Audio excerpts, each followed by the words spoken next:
Welcome to our channel. Today we how to set up Google Cloud SQL for MySQL with IAM access, detailed guide step by step clearly.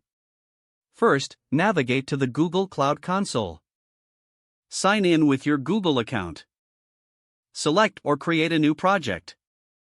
In the left sidebar, click on SQL under the Databases section. Click on the Create Instance button. Choose MySQL as your database type. Select the version of MySQL you wish to use. Fill in the instance ID, which is a unique identifier for your SQL instance. Set a strong password for the default MySQL user root. Configure the region and zone according to your application's requirements. Choose the machine type based on your expected workload. Set the storage settings, including the size and type of storage. Click on Create to initiate the SQL instance setup. Once the instance is created, navigate to the Instance Details page. In the Connections tab, locate the public IP address. Make sure to enable Allow Only SSL connections for added security. Next, go to the Users tab to manage user access rights. Click on Add User Account to create a new user.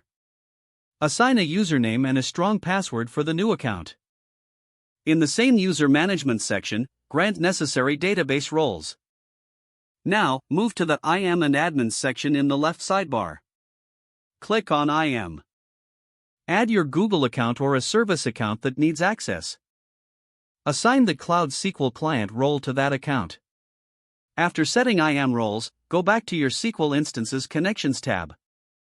In the Authorized Networks section, add your client's IP address if necessary. Next, download the Cloud SQL Auth proxy to configure IAM authentication.